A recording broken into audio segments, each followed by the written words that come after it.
Muitas vezes o alcoolista, ele está envolto, né? Ele tá se relacionando com pessoas ou que bebem como ele, ou que estão o tempo todo criticando ele. Muitas vezes ele não tem uma referência de alguém que esteja se cuidando. Quando o familiar começa a se cuidar, mesmo que se ele for de uma forma independente do alcoolista, está se cuidando, né? Tipo, tem um relacionamento lá, mas começou a fazer uma academia, que não fazia. Não precisa nem falar nada para o alcoolista, mas começou a fazer, começou a levar a sério a academia, começou a se cuidar, começou a comer um pouco melhor. Isso já vira uma opção de vida possível. Tem muitos familiares que falam assim: Vitor, mas eu tô tão estressada, mas tão estressada que eu não consigo ter cabeça para cuidar de mim. E eu entendo, faz sentido, às vezes você mal ter cabeça para cuidar de si, e eu acredito que quanto mais conhecimento você tiver, vai te ajudar a entender também a importância de cuidar de si, mas não de uma forma paralela, dentro de uma estratégia que faça o alcoolista parar de beber. Mas é o seguinte, o estresse, ele é uma das coisas que mais mata neurônios, estraga o cérebro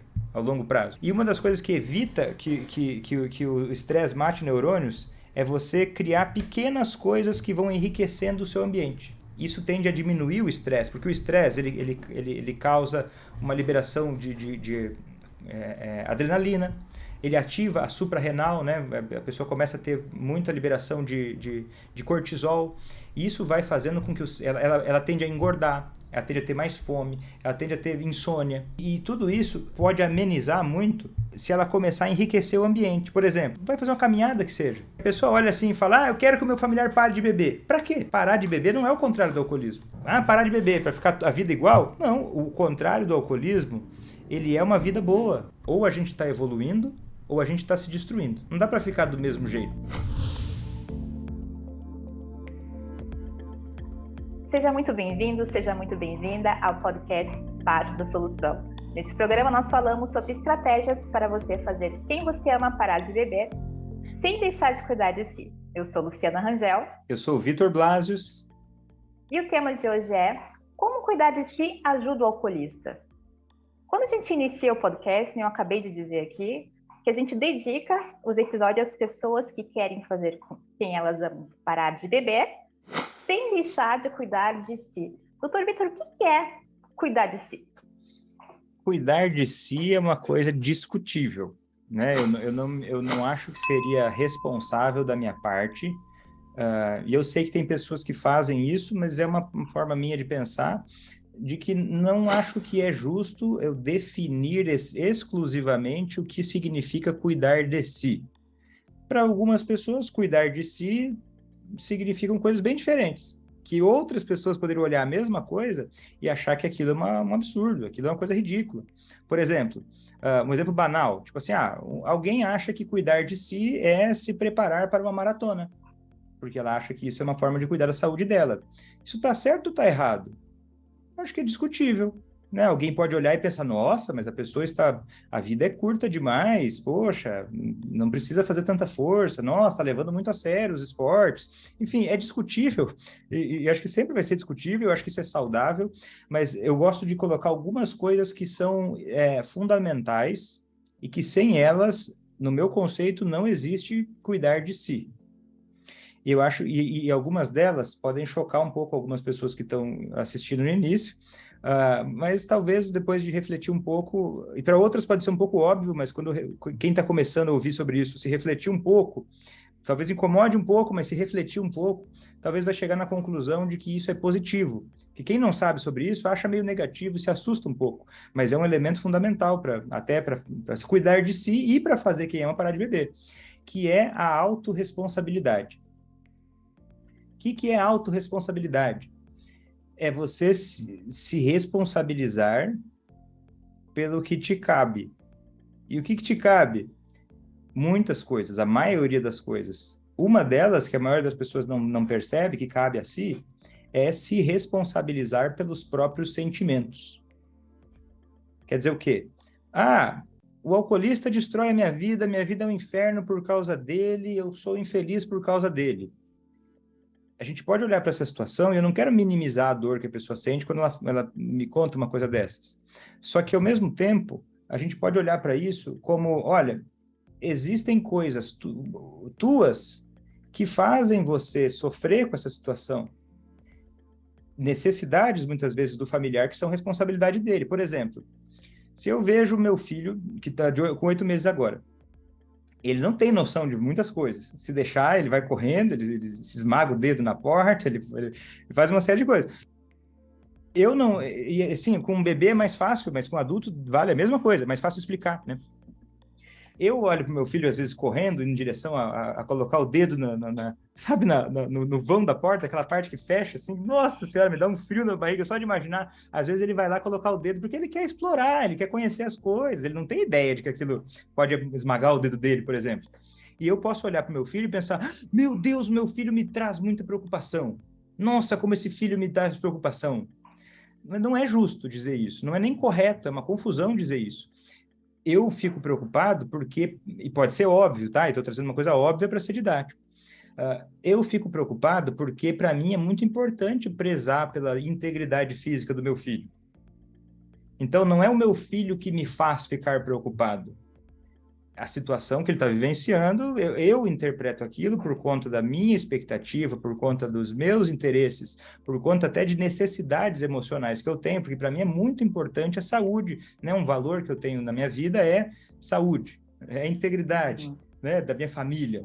E assim, então quando eu vejo uma situação assim, eu fico ansioso, fico às vezes com medo. Mas não foi meu filho que me causou isso. E às vezes, quando a gente vê sei lá, o marido ou esposa é alcoolista e ela está me decepcionando, ela está fazendo você sofrer. Só que se for pensar, mesmo se for um filho adulto, a gente tem responsabilidade por nutrir um relacionamento. Ou não? E eu não estou dizendo assim que deve nutrir ou não deve nutrir, porque eu acho também muito errado eu definir o que a pessoa tem que fazer ou não com a vida dela. E os palpiteiros adoram fazer isso, né?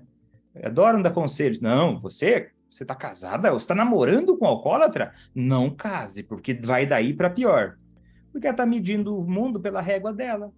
Porque ela não entende da situação, ela não sabe da história, ela não vai viver aquilo, e acima de tudo, essa pessoa não vai viver com a consequência disso. Ela vai falar isso, vai voltar para casa dela, com todo o orgulho de se achar a pessoa certa e correta, vai dormir bem, enquanto a decisão de mudar o rumo da vida da pessoa vai ser só dela, né? E muita gente tem um preconceito e uma ignorância muito grande em relação ao alcoolismo. Mas o que eu quero dizer é o seguinte: quando o alcoolista está fazendo minha vida um inferno, está muito difícil.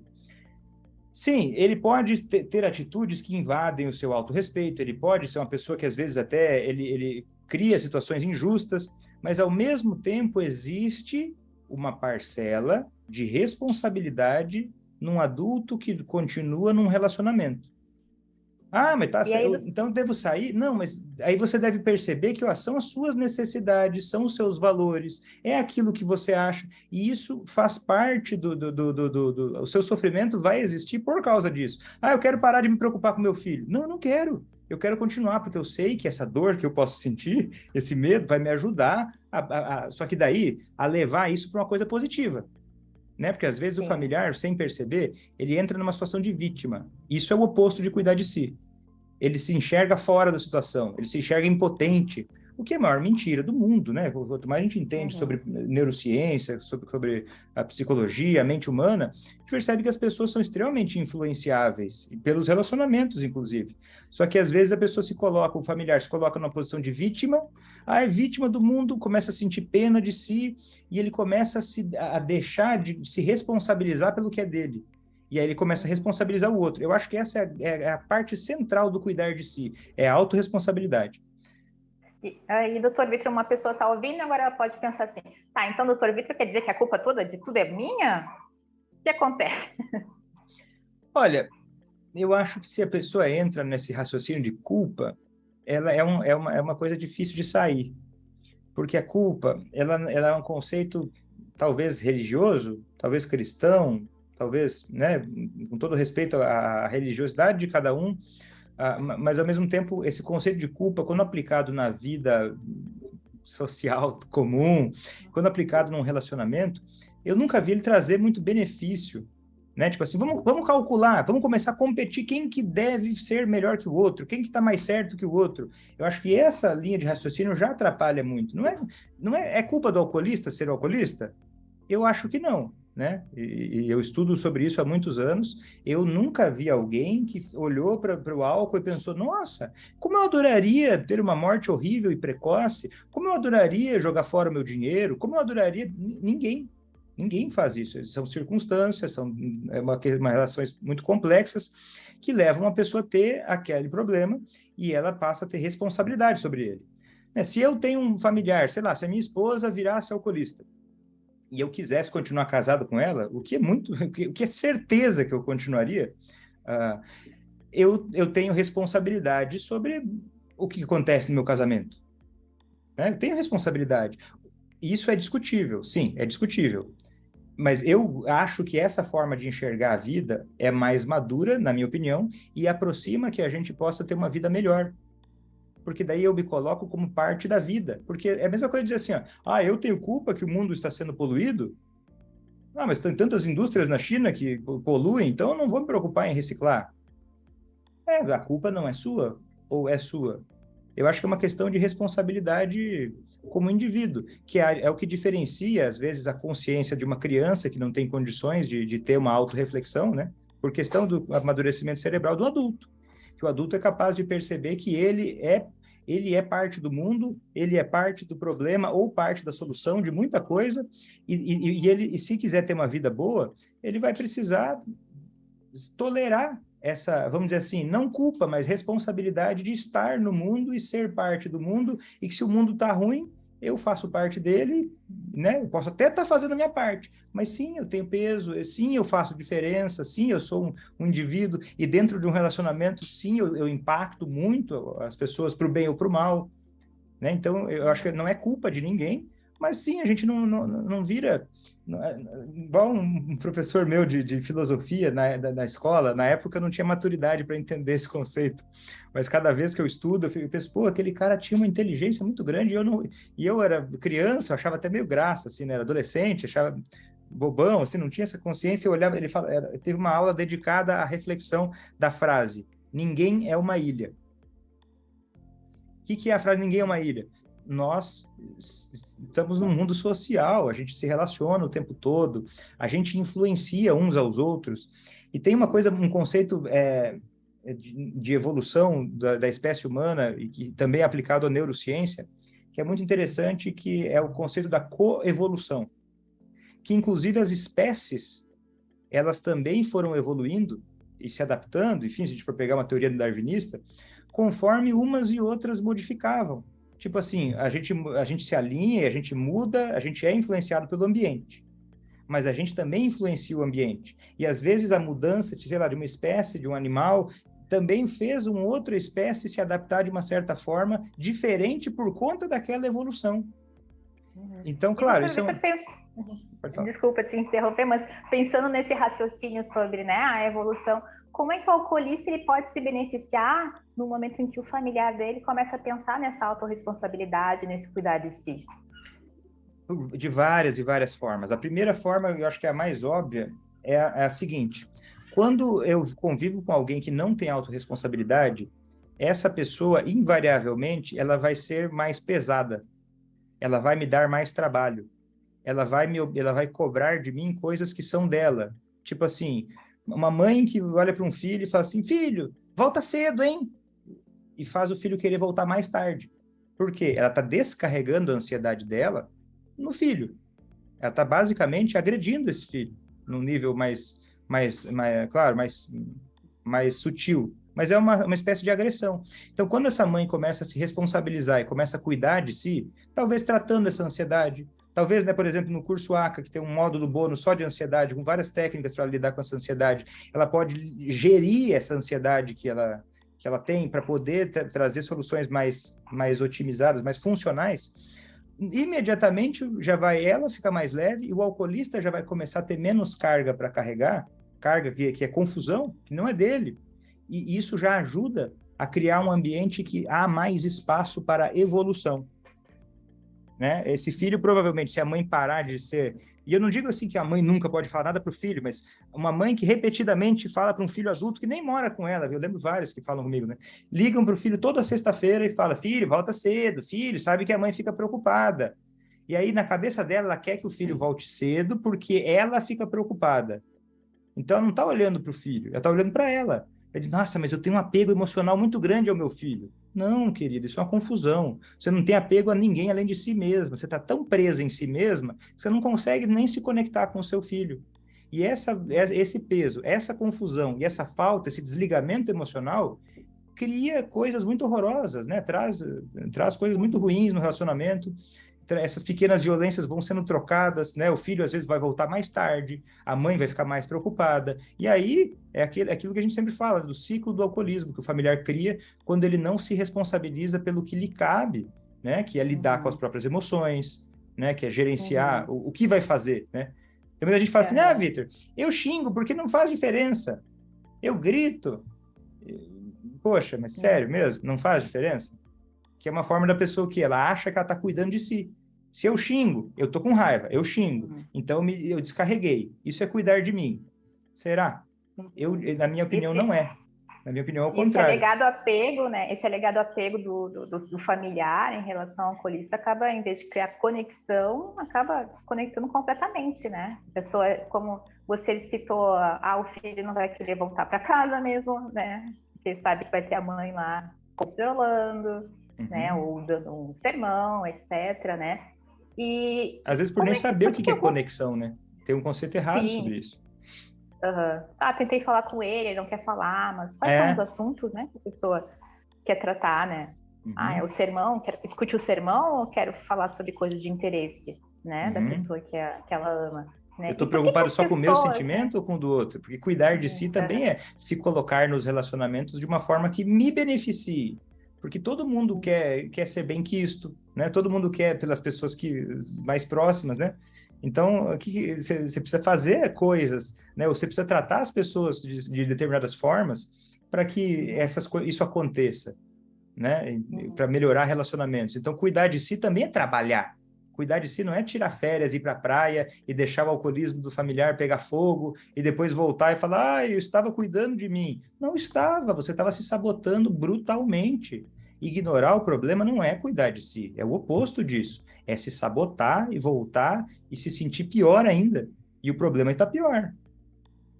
E como balançar, então, fazer equilibrar, digamos, esse não deixar a pessoa, né, a Deus dará, digamos assim, e ao mesmo tempo não ser aquela pessoa que se diz tão apegada, né? Como é que a pessoa consegue encontrar esse balanço e pensar nessa autorresponsabilidade que vá beneficiar o alcoolista?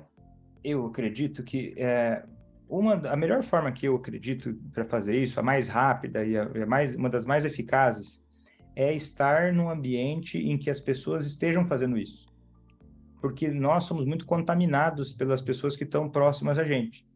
Ou fisicamente, ou na internet, né? Dependendo, pessoa que fica assistindo muito programa de fofoca, por exemplo, ou sei lá, casos de família, né? Muitos anos atrás, não sei se ainda existe, mas ela vai estar sem querer ou querendo, ela vai estar contaminada por esse raciocínio desequilibrado, né? Que, enfim, a televisão mostra por outras razões, não mostra por um caráter educativo. E às vezes conversa com pessoas que têm a mesma ideia, vitimista e desequilibrada. Então, eu acredito que uma forma muito valiosa é se reunir, se juntar com pessoas que estão vivendo isso, talvez até mais à frente que ela. Um exemplo disso é no curso ACA, em que existe uma comunidade de alunos em que as pessoas estão diariamente lutando e muitas já conquistaram esse equilíbrio e aí você começa a ver como que essas pessoas falam, você começa a observar, você começa a conviver, você começa a trocar uma postagem, né? Uma pessoa posta, outra, é uma comunidade bem ativa, né?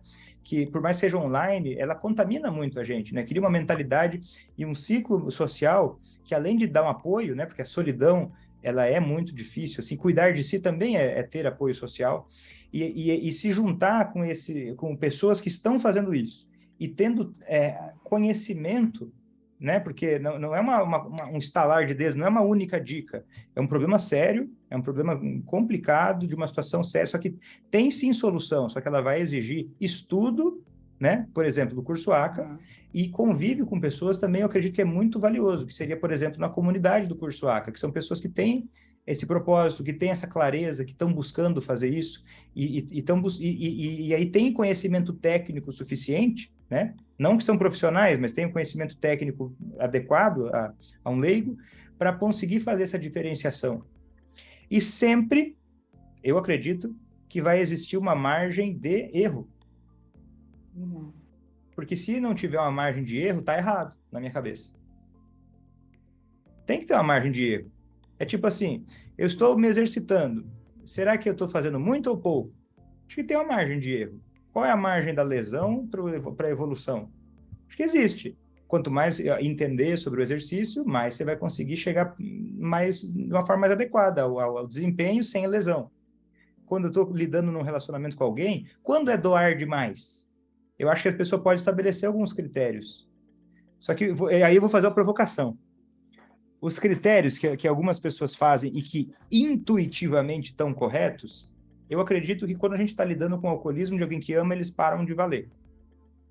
Por exemplo, intuitivamente, e o que é incorreto, que é repetido, em outros contextos até pode ser correto, é o seguinte: se um problema me tira a minha paz, ele está custando caro demais. Bom, se fosse assim, eu não seria médico. Porque se uma coisa custou para mim a minha paz, foi me formar médico, foi me formar psiquiatra. E se eu olho para trás, eu penso, poderia ter sido mais leve? Talvez, mas eu não sei se poderia. Talvez. Para algumas pessoas pode ser que seja mais leve, mas para mim não foi. Tirou minha paz. Eu paguei esse preço porque para mim o objetivo era importante. E hoje eu tenho a convicção de que eu vivo uma coisa que eu gosto, que é importante para mim, que traz muito bem-estar e muita satisfação para mim, mas custou a minha paz um tempo atrás. Custou meu sono, fazer plantões noturnos, custou meu sono. E para algumas pessoas, viver com alguém que ama e conviver com essa pessoa que ama pode custar um pouco a paz. E eu vou dizer mais, não só um alcoolista. Um casamento saudável, na minha concepção, e talvez tenha algumas exceções que nunca tiveram problemas, vai manter um casamento de 10 anos sem ter nenhum período em que você perdeu a paz, em que você estava estressado, em que você estava mal, que você ficou estressado, você ficou pensando, puxa, que porcaria esse meu relacionamento. Então eu vou cuidar de mim. Daí vai separar. Por isso que tem tanto divórcio, porque as pessoas, elas acham que cobram muito de si, mas elas cobram de si do jeito errado, né? Eu acredito que quando tem um familiar alcoolista, é uma doença mental grave. As pesquisas mostram que o impacto é o mesmo impacto de ter um familiar com esquizofrenia, que é outra doença mental grave, porque é uma doença mental grave o alcoolismo. As pessoas acham que é besteira, parece que não é, mas é, né? E aí o que acontece? É possível que num contexto que a pessoa que você ama tem uma doença mental grave, você tem estresse, você até começa a ter sintomas de ansiedade, de depressão, só que não só por causa da doença, mas pela falta de informação. Porque você está num meio que é estressante e tem uma série de decisões que você tem que tomar no dia a dia, e você não faz a mínima ideia do que você está fazendo. E pior, pessoas em posição de autoridade falam coisas absolutamente erradas, porque hoje, ainda no Brasil, 2022, é triste como o alcoolismo é terra de ninguém. Talvez eu vou ser até mais honesto, no sentido de falar assim, eu acho que até a saúde mental é terra de ninguém. Recentemente eu vi uma pessoa, não sei exatamente quem é, uma sensitiva, algo assim, que ela estava dizendo num podcast, né, de muita audiência, que depressão é falta de mãe. É falta de mãe, que você tem que parar e sentar e ver quem você é e ver que você é uma pessoa e ver os seus objetivos e pronto, pá, vai parar a depressão. Eu pensei, cara, 2022 eu não esperava isso, mas isso acontece e esse povo tem palco.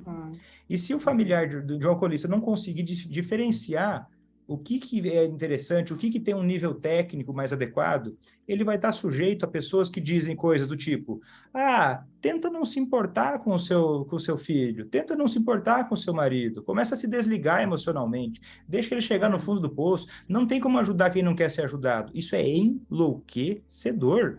É claro, daí a pessoa vai estar tão estressada, sem a mínima ferramenta, sem a mínima condição, porque ninguém oferece, e aí vão ser criticadas, e claro, essa marginalização do familiar e essa falta, esse escuro que o familiar fica, eu acredito que é o principal fator para levar eles, às vezes, a adoecer. E aí tem até vergonha de procurar ajuda, porque vai lá no psiquiatra e vai dizer, eu tô deprimido, meu marido é alcoólatra. Aí o psiquiatra, dependendo do psiquiatra, eu já vi que muitos fazem isso, por falta absoluta de formação, né? Não estudou, porque esse treinamento é raro, realmente. Vai lá e fala, então uma das coisas que tem que fazer é separar do seu marido. Aí ela não volta mais, porque ela não quer separar do marido e não quer aceitar do jeito que tá. E aí quem que vai julgar e dizer que a fulana não deve separar do marido? Quem que deve julgar? Eu acho que a gente precisa respeitar as opções que existem, e uma das opções é fazer quem ama parar de beber.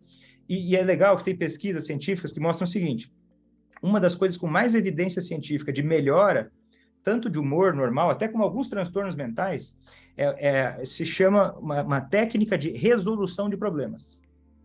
Muitas vezes a gente adoece por várias razões, né? Claro, tem várias, não estou dizendo que é só isso, né? Uma pessoa pode ter uma depressão por várias outras razões também e precisar de medicação, ou até mesmo nessa situação e precisar de um médico. Isso não invalida precisar de um profissional uma vez ou outra, mas uma das coisas que tem evidência de que ajuda muito, faz muita diferença, é técnica de resolução de problemas. Se a gente for olhar na vida real, é muito óbvio. Se eu vivo numa situação muito ruim e eu não sei como resolver aquilo, eu estou num buraco, eu vou sofrer muito mais. Então, o antídoto para isso é o quê? Eu aprender a resolver um problema que está acontecendo, mesmo que não fui eu que criei. Né? Vamos imaginar que tem um terreno baldio do lado da sua casa que o povo joga, é proibido, mas o povo joga lixo e está fedendo demais. Seu filho de 5 anos, na hora do almoço, por conta do fedor, ele vomitou, porque está fedendo demais. Você vai olhar, mas não fui eu que fiz, deixa para lá. Ou você vai tentar, sei lá, acionar a prefeitura, vai tentar acionar alguém, você vai fazer alguma coisa. Então, eu acho que adultos que funcionais, eles têm uma tendência isso não nem sempre nasce com isso, mas tem a tendência a lutar para cuidar da vida que tem, cuidar dos relacionamentos que tem, e não simplesmente vai fazer o quê? Vai mudar de casa? E aí vai fugir de todos os problemas, como se isso fosse cuidar de si? Eu não acredito. Eu acho que tem esse equilíbrio e ele passa pelo conhecimento. Né? Você ter o conhecimento para resolver situações que estão acontecendo na tua vida. E muitas vezes essa situação é de tanto estresse que a pessoa não consegue nem identificar qual o problema que ela tem, né? Uhum. E a gente vê, às vezes, algumas alunas, né? Algumas pessoas que chegam no curso ACA com quadros de depressão ou quadros de ansiedade e não sabiam, na verdade, que tinham isso e que essas situações não eram normais, que não é normal ter ansiedade, se sentir da forma que elas se sentem. Com a interação no curso, vendo as aulas, elas acabam detectando isso, muitas vezes procurando a ajuda de um profissional, né? Também é interessante ver como essa busca de informação consegue, né? Traz essa questão da resolução de problemas. Eu lembro, né, de uma aluna em especial que me arrepiou de lembrar dela, que ela me disse assim, no início do curso, assim, ela me disse assim: Vitor, olha, eu não sei como é que eu vou ajudar meu marido porque eu tô muito deprimida, quer dizer, ela não falou que estava muito deprimida, ela estava muito triste, sem vontade de fazer as coisas, que estava assim, ó, os pensamentos só negativos, estava muito ruim, estava difícil. E ela pôde observar e também ver outras pessoas, e pelas conversas que a gente ia tendo na comunidade, que, cara, não é normal isso. Você está se sentindo sempre muito mal. Eu achei que era porque o meu marido era alcoólatra. Tá, vai causar sofrimento. Mas, pô, você nem está dormindo bem, você não consegue se concentrar, você só pensa coisa negativa.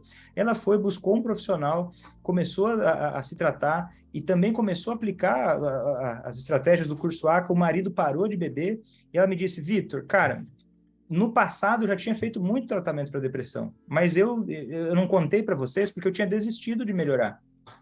Eu achava que não ia mais, eu abandonei tudo, porque vivia com uma situação de muito estresse. E agora, depois de tantos anos, ela conseguiu melhorar, porque além de buscar um tratamento para uma condição que ela tem, né, ela também teve uma estratégia para lidar e resolver um problema que estava acontecendo numa relação que era muito importante. Ela já tinha até separado do marido algumas vezes e voltado.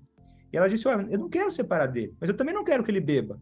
Será que tem um terceiro elemento? E sim, é o que o curso ACA se propõe a fazer, né? Mostrar de uma forma técnica, de uma forma científica, uma terceira via em que você não precisa se acostumar e você não precisa abandonar, você não precisa se afastar, você pode viver com a pessoa que você ama, né, num processo de ciclo da sobriedade, em que a pessoa que você ama vai em direção a parar de beber, para de beber, e você pode viver bem também enquanto faz isso. Necessariamente enquanto faz isso, não é no final. Né? Porque é óbvio que no final vai se sentir melhor, todo mundo sabe disso, mas é que o processo, inclusive, a estratégia do curso ACA, ela é desenhada para que no caminho, antes até, tanto que o pessoal fala direto, né? Vitor, olha só, eu já estou me sentindo muito melhor e meu familiar ainda não mudou porque eu nem comecei a aplicar. Sim, claro, é que você começou a entender, você começou a confusão que acontecia saiu da sua cabeça. E isso traz muita paz quando a gente compreende o emaranhado de coisas que estão acontecendo na nossa vida, né? E às vezes são pequenas mudanças, né, que as alunas começam a fazer no seu dia a dia, né? Optar fazer uma leitura, é tomar um café da manhã mais, sei lá, com alguma coisa que ela gosta. Às vezes são pequenos atos, assim. E qual seria a importância para o alcoolista dele perceber que a pessoa tá cuidando de si? Quando a pessoa vê assim, a pessoa tá mudando, tá acontecendo alguma coisa, né? A gente falou sobre influência, né? O que acontece? Muitas vezes o alcoolista, ele tá envolto, né? Ele tá se relacionando com pessoas ou que bebem como ele, ou que estão o tempo todo criticando ele. E muitas vezes ele não tem uma referência de alguém que esteja se cuidando.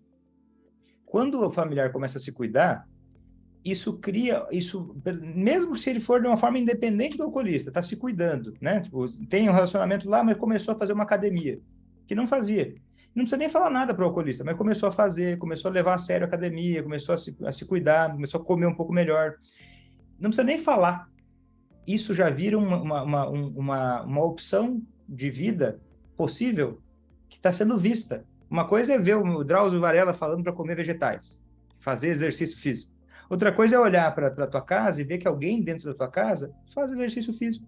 E ver que essa pessoa agora está com mais disposição, ver que essa pessoa agora tá ficando mais bonita, está evoluindo na vida ao invés de ficar parada, está criando coisas boas para si. Sabe uma coisa muito doida? Tem alguns estudos que mostram o seguinte: tem muitos familiares que falam assim, Vitor, mas eu estou tão estressada, mas tão estressada que eu não consigo ter cabeça para cuidar de mim. E eu entendo, faz sentido, às vezes, você mal ter cabeça para cuidar de si, e eu acredito que quanto mais conhecimento você tiver, vai te ajudar a entender também a importância de cuidar de si, mas não de uma forma paralela, dentro de uma estratégia que faça o alcoolista parar de beber. Mas é o seguinte, o estresse, ele é uma das coisas que mais mata neurônios. Estraga o cérebro ao longo prazo. Doido isso. E uma das coisas que evita que o estresse mate neurônios é você criar pequenas coisas que vão enriquecendo o seu ambiente. Isso tende a diminuir o estresse, porque o estresse ele causa uma liberação de adrenalina, ele ativa a suprarrenal, né? A pessoa começa a ter muita liberação de cortisol, e isso vai fazendo com que ela tende a engordar, ela tende a ter mais fome, ela tende a ter insônia, e tudo esquecimento. E tudo isso pode amenizar muito se ela começar a enriquecer o ambiente. Por exemplo, vai fazer uma caminhada que seja. Não como, mas eu não consigo, eu tenho que ficar aqui fritando de ansiedade. Beleza, frita de ansiedade fazendo uma caminhada. Você já começa a dar um espaço para o teu cérebro para pensar com mais perspectiva. Porque você pode continuar culpando o alcoolista por todo o seu sofrimento. Ou você pode observar que o teu sofrimento também é tua responsabilidade e olhar que você não está tomando 2 litros de água no mínimo por dia, olhar que você não está indo dormir na hora certa, você está acordando cada dia um horário, olhar que você não tem uma rotina de exercício físico, olhar que você está acomodada no seu trabalho e você não está fazendo nada para evoluir, que são coisas que importam para a sua vida, que são coisas que a pessoa olha assim e fala, eu quero que o meu familiar pare de beber. Para quê? Parar de beber não é o contrário do alcoolismo. Parar de beber para ficar a vida igual? Não, o contrário do alcoolismo, ele é uma vida boa. E a gente não tem muita opção, né?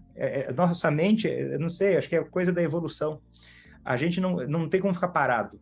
Ou a gente está evoluindo, ou a gente está se destruindo. Não dá para ficar do mesmo jeito. Então, às vezes, o familiar vai... ele bebe e eu tenho que mudar? Não, você pode ficar do jeito que está ou até piorar. Ou você pode começar a se comprometer com a tua própria vida e resolver isso na medida em que você considera que isso é um problema também para você. Uhum. E, doutor Vitor, quando, por exemplo, pode acontecer do alcoolista, né, da pessoa que a gente ama, a gente teve algumas mudanças, por exemplo, tem casos de alunas que decidem cuidar mais da beleza, sei lá, arrumar o cabelo, ficam, né, cuidam mais do visual, etc. E aí o marido começa a pensar, o que está acontecendo aqui? Isso não é normal. E começa com uma resistência a essas mudanças. Como é que a gente pode encarar? Pensa assim, minha mulher tá ficando mais bonita, tá se cuidando, tá me traindo. Como é que a gente pode interpretar essas resistências, né, do alcoolista com a mudança, né, com esse cuidar de si? Eu acho que a gente pode interpretar da seguinte maneira. Por que o alcoolista se junta com pessoas que bebem como ele? Para ele não se sentir mal de que, quando eu vejo alguém em condições semelhantes à minha, fazendo melhor do que eu, isso expõe o meu fracasso, entre aspas, né? Expõe a minha dificuldade, expõe a minha vulnerabilidade, vamos dizer assim, a minha preguiça, a minha dificuldade, a minha necessidade de buscar ajuda, que seja. E aí isso pode causar um desconforto no alcoolista, porque a tendência natural da nossa mente é só sobreviver. Não é melhorar. Então, ele está mais do que nunca, ele está super focado em alívio imediato, por várias razões. O álcool promove isso também. Quando ele olha a esposa se cuidando, muitas vezes ele fica inseguro. Inseguro. Será que eu vou ter minha parceira que bebia comigo? Será que agora ela não está se interessando por outro? Será que eu vou conseguir ser um marido bom o suficiente para ela? Só que a maioria das vezes os homens foram treinados a não expor as emoções. Ele não vai chegar e falar, olha, eu estou inseguro, meu amor, eu estou com medo porque eu acho que eu não vou ser bom o suficiente para você. Não vai dizer isso. Ele vai atacar, às vezes, de uma forma bem infantil. Mas é porque não aprendeu ainda algumas coisas, né? Vai aprender, conforme o familiar estimula que ele aprenda isso também. Talvez ele comece a dizer, olha, você não é mais a mesma. Ah, mas agora a gente nunca vai fazer nada. Agora você sempre está com esse negócio de academia aí. E algumas alunas podem desmotivar quando ouve, meu marido falou que ele não está feliz que eu estou indo na academia. Ele acha que eu estou com outra, então eu vou parar de ir na academia. Pô, isso é a pior coisa que a pessoa pode fazer. Porque muitas vezes o alcoolista pode começar com essa resistência assim, só que ao longo do tempo ele vai percebendo que não, que minha esposa não está afastada emocionalmente de mim. Ela está até mais próxima. Só que ela tem mudanças acontecendo, realmente, tá dando menos espaço para certas coisas acontecerem, mas ainda existe conexão. E aí isso vai incentivando a pessoa a melhorar também, né? Como uma das coisas, né? Junto com as estratégias que a pessoa vai aplicar, isso também colabora. E por isso que eu acho tão importante a comunidade de alunos, né? Para os alunos poderem também se apoiar e falar, também passei por isso, olha, porque no momento difícil, às vezes, a gente nunca viu o outro lado do túnel, nunca viu a luz do final do túnel, a gente fica com mais vontade de desistir. Só que quantas vezes um familiar de alcoolista já tentou alguma coisa e desistiu? Ou às vezes até já desistiu do próprio relacionamento e fica ali só empurrando com a barriga. Então, poxa, fazer quem ama parar de beber, ou aprender a fazer quem ama parar de beber, é cuidar de si. Né? E eu acredito que o curso ACA é o melhor caminho para começar a fazer isso, né? Não que a pessoa não possa, não que ela não possa e não precise, muitas vezes, fazer uma terapia também, buscar um psiquiatra, ou até buscar um clínico geral para ver, porque às vezes a pessoa está lá, uma mulher, por exemplo, está com 30 anos, não faz o exame preventivo do colo do útero há 10 anos, nunca fez. Pô, isso não está legal. Faz parte de cuidar de si, fazer um monte de coisa que não é tão legal, né? Fazer um check-up lá no médico, ver como é que tá o teu sangue, como é que tá o colesterol, a coisa toda. Isso faz parte de cuidar de si. Né? Não é só fazer o que é agradável, não é só ir para a praia e colocar as pernas para cima. Isso também pode ser feito, mas quando os problemas estão sendo resolvidos. Senão é a diferença do planejamento e da procrastinação. Sim, tem muitas vezes assim, às vezes a questão do se posicionar, né? As pessoas às vezes estão tão imersas num cotidiano, numa dinâmica de desrespeito, né, de sofrer os seus limites sendo ultrapassados o tempo todo, que ela não consegue se posicionar, ela acha que o desagradável fica naquele lugar porque não quer ter conflitos. Vai pensar, bom, conflitos são ruins.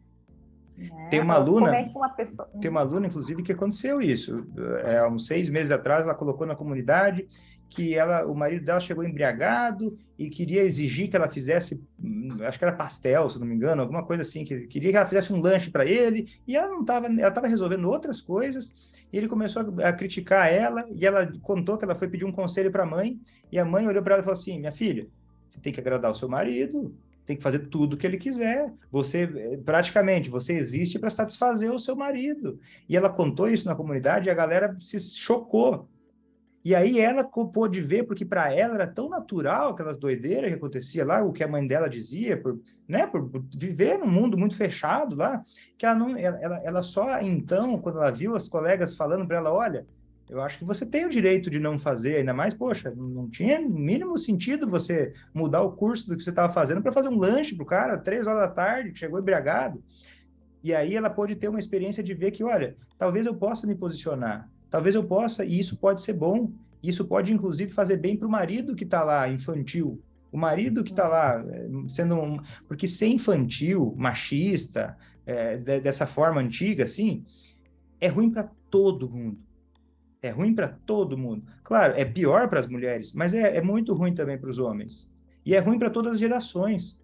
Então, por mais que existam muitas injustiças, a gente precisa cuidar com o que a gente ouve, né? E buscar estar perto de pessoas que vivem com os valores que a gente quer viver, mesmo que a gente ainda não viveu, né? Para poder começar a sentir realmente, olha, por mais que no começo seja bem difícil, mas sentir que eu posso dizer não em certo momento e sem ofender e sem deixar de respeitar o outro também.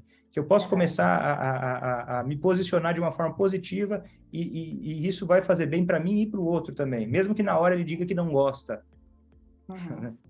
E parece que é um ciclo também, né? Quando a gente se permite exercer essa autorresponsabilidade, a gente permite ao outro também que ele exerça a sua própria autorresponsabilidade, né? Porque uma pessoa, por exemplo, essa aluna que teve essa experiência com o marido, né? Ele jogava as responsabilidades em cima da mulher, né? Ela pegava para si essas responsabilidades.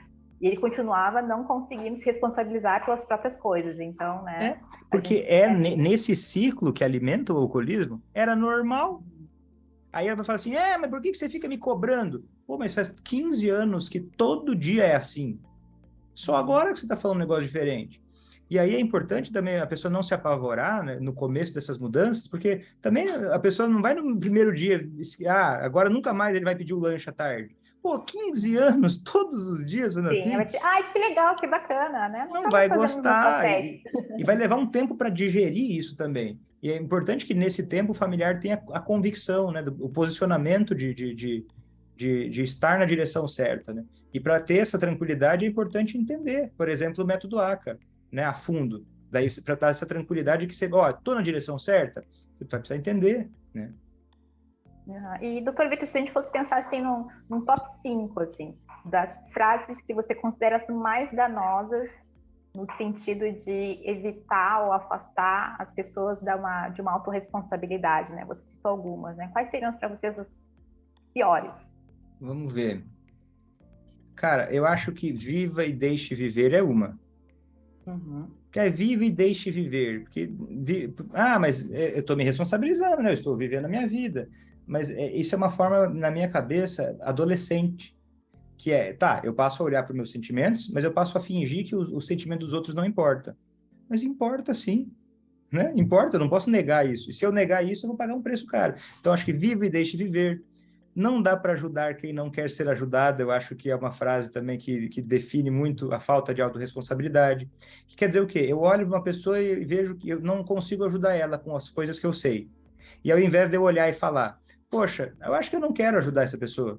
Ou acho que eu não estou disposto a fazer isso. Que são opções legítimas. Ela vai e mente para si mesma e fala, não dá para ajudar. E espalha isso para os outros. Não tem como ajudar quem não quer ser ajudado. Por quê? Se eu ver alguém que conseguiu ajudar um alcoolista a parar de beber, sei lá, uma esposa viu uma outra esposa que conseguiu fazer o marido parar de beber. Igual a questão lá do álcool, né? Que a pessoa não gosta de ver quem está saudável, isso vai expor que é ela que talvez não tenha feito o suficiente. E não tem problema não fazer o suficiente, pelo amor de Deus, tá? Eu me preocupo com isso, porque eu não acho que ninguém tem obrigação de nada, mas eu acho que a autorresponsabilidade é eu reconhecer, olha, então não quis fazer mais que isso. É legítimo, tá tudo bem, não tem problema nenhum. Mas dizendo algo que tira a autorresponsabilidade é declarar algo assim. Não dá. Pô, não dá. Eu acho que só uma coisa na vida não tem solução. E para 2 pessoas isso foi uma exceção, né? A morte, então, né? Daí teve Jesus e Lázaro. E até isso teve exceção, né? Pensar outras 3? Não sei se vou conseguir 3 outras agora na lata. Mais uma, então. Mais uma, assim, pra gente... Vamos ver, será que você tem alguma aí na cabeça? Acho que ele torna minha vida um inferno. Isso. Talvez é uma. Porque assim, você pode ser, porque é uma confusão, porque pode ser legítimo dizer, olha, eu sofro porque eu gostaria que as coisas fossem diferentes e ele age de uma forma que não é a forma que eu gostaria. Isso é se responsabilizar. Sempre que eu digo que algo está errado ou está certo, tipo assim, até um elogio. Eu estou até estudando isso, porque para mim é muito importante, outro valor que eu tenho é relacionamento, é autorresponsabilidade, também é um valor que eu tenho. E o meu filho, apesar de ele não estar falando ainda, eu estou estudando já sobre técnicas de comunicação. E eu estou estudando uma coisa que ela é um pouco contraintuitiva, mas olha que interessante, é a seguinte, quando você elogia também, ou talvez o filho, você também não está tendo autorresponsabilidade. Por exemplo, meu filho, é muito bom, é muito correto que você... Vou pegar um exemplo assim. Meu filho, que bom que você... Eu estou feliz que você agora aprendeu a lição, você começou a fazer as tarefas de casa. Tipo assim, porque isso é o bom, isso é o correto. Isso é bom, é o correto? Talvez seja. Todo mundo pode concordar? Pode. Mas como é que seria essa frase com autorresponsabilidade? Seria, eu valorizo isso. Não eu definindo se é bom ou se não é bom. Uma coisa que dá muito, assim, me dá um pouco até de náusea, e eu vou falar isso, vamos ver como é que você vai pegar. Já mais uma surgiu. É dizer para meninas que elas, como você é uma boa menina, quando uma menina é comportada. E isso é um exemplo de falta de autorresponsabilidade. E que cria uma coisa tão nociva que a mulher, depois, quando fica adulta, ela começa a achar que ela deve fazer pastel às 3 da tarde pro marido que chega bêbado. Como se fosse isso o papel dela. Ela tem que sustentar, né? Porque ela tem que sustentar aquele papel que foi a boa atribuído menina. a ela, né? É muito louco. Não posso deixar. É o dizer que o alcoolista é um vagabundo. Esse é um preguiçoso. Isso é a falta de autorresponsabilidade. Você pode dizer assim, olha, eu me decepcionei por conta da minha expectativa. Mas será? Tem que até considerar se vale a pena dizer uma coisa assim para o outro. Né? Ou se tem formas melhores de estimular o outro a agir de formas que sejam mais interessantes. Enfim, eu acho que essas são algumas das frases, mas eu acho que já deu para entender a mensagem, né? Sim, o fato de tomar como verdade coisas que, na verdade, são sentimentos particulares, muitas vezes, opiniões, né? Opiniões, né? Perspectivas. Né? Eu acho que sempre que a gente como abre... regra, né? Sempre a gente abre e se responsabiliza pelo nosso ponto de vista, a gente abre espaço para crescimento emocional, a gente abre espaço para uma vida melhor para todos, assim, com mais bem-estar, com mais respeito, com mais sobriedade, inclusive, porque tudo isso está ligado ao desenvolvimento emocional. Né? E esperamos que você tenha conseguido, com esse episódio do podcast Parte da Solução, desenvolver um pouco mais a sua responsabilidade, a sua autorresponsabilidade também. E a gente... É um remédio, mas eu acredito que ele alivia um pouco a carga, né? Ele é amargo, mas ele alivia um pouco a carga, conforme você vai digerindo isso.